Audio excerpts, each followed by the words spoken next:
Sir जमाना कितना बदल गया है। पहले डॉक्टर साहब हॉस्पिटल खोला करते थे और कंपाउंडर को रखते थे, लेकिन अब कंपाउंडर ही हॉस्पिटल खोलते हैं और डॉक्टर साहब को रखते हैं। कपिल सर, हार्ट सर्जरी को बाईपास सर्जरी क्यों कहते हैं जानते हैं? अच्छा, क्यों? क्योंकि सही हुआ तो पास, वरना बाय।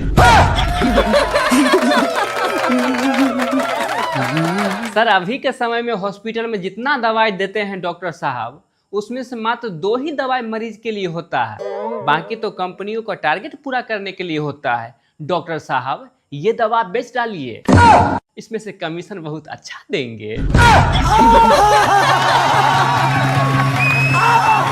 कपिल सर, मेरा तो ये सुनते ही दिमाग खराब हो जाता है कि कंप्यूटर और मोबाइल इंसानों को समय बचाने के लिए बनाया गया है। अगर सही से देखा जाए आज के दौर में, तो सबसे ज्यादा समय इसी दोनों पर बर्बाद होता है। गोविंदा सर, छोटे छोटे बच्चों को भी शादी हो रहा है, बूढ़े बूढ़े अंकल को भी शादी हो रहा है। तो मेरा कहना यह है, हम लोग क्या जनगणना पूरा करने के लिए पैदा हुए हैं? सर भारत में सड़कों पे गड्ढा होना कोई नई बात नहीं है, इसका इतिहास बहुत ही पुराना है। महाभारत के समय में भी कर्ण का रथ का पहिया इसी गड्ढा में फंस गया था।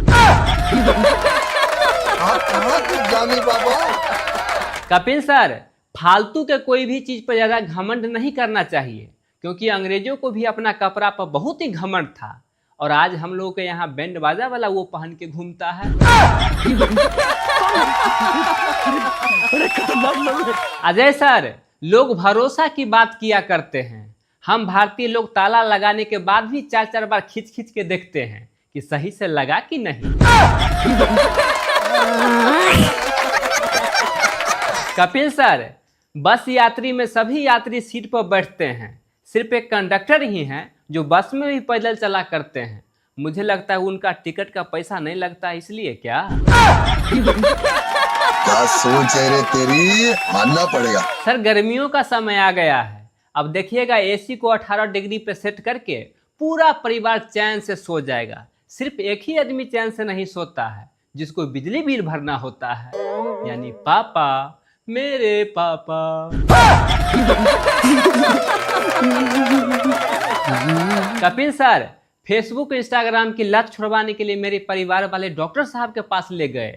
डॉक्टर साहब मेरा वीडियो देख के मेरा फैन बन गए, अब वो भी लाइक कमेंट करते हैं।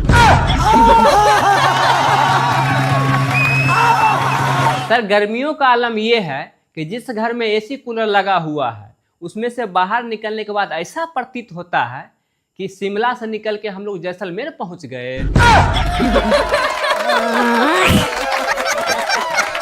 सर जिस हिसाब से महिलाएं सुबह शाम दोपहर इतना रोटी बनाती है गोल गोल, मुझे लगता है कि दुनिया के सारा आटा खत्म करने के लिए उसका जन्म हुआ है।